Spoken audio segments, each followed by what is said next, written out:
Good morning, Spoke Up community, and welcome to Brews Breakfast, where we are the brand muffin that will unclog the colon of our country.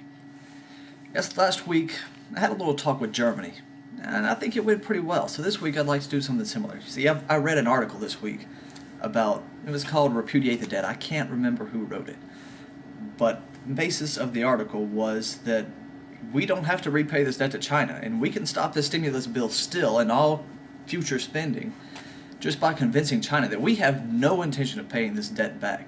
You didn't sign for this. I didn't sign for this. The politicians in Washington are the ones that are pledging our money to pay these people for this debt. We don't have to pay it. There's no need for us to. Now, I'd like to start out by reading a little passage from Thomas Paine here.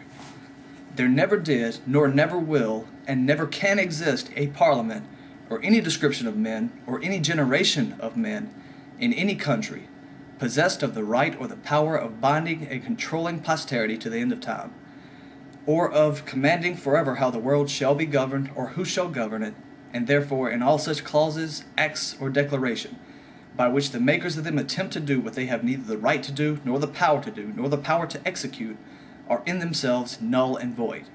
Every age and generation must be free to act for itself in all cases, as the ages and generations which preceded it. Now, what does that mean in a nutshell? It means that we have no right to our children's labor. It means that any laws we pass in our time can be null and voided by our children. All from Thomas Paine, 1688, 1700s, he's responding to what we got from 1688, the rights of man. It is the right of our children to throw this debt off, and we don't have to pay it either. We didn't sign for it. Our labor belongs to us, not Congress. We can cast this off. We're not responsible for it. They promised collateral to you, China, that they don't have. They promised our labor as collateral on this loan. I don't know about you, but I'm sick of it, and I ain't paying you one red cent back. What did you fund this with? 10-year treasuries? 5-year treasuries? 5 years? I think we can vote out everybody in Washington, D.C. I think we can get rid of every little bit of them that spent this money. And we can bring in people who will change the laws and say, you know what, we're not paying it back. Hey, we're bringing an entire culture of it's okay to not pay back your debts. I don't think we'll have a hard time with it, but let's say you get past the 5-year one. 10 years? 10 years in the future?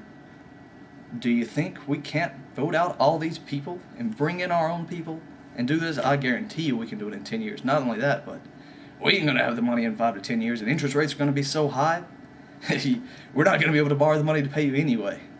And if you were really stupid and bought 30-year treasuries, you think our kids aren't going to kick this shit off?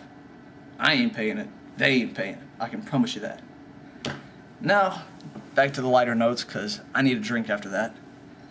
Our Brews Breakfast menu item of the day for today, Arrogant Bastard Ale. Recommended to me by our own Oddball. I tried it. It's very hoppy. You can kind of taste the oak a little bit. It's good stuff. Oddball's taking a little vacation from us now, but when he comes back, I definitely got to tell him I enjoyed the beer. So until next week, take care, speak up, and be heard.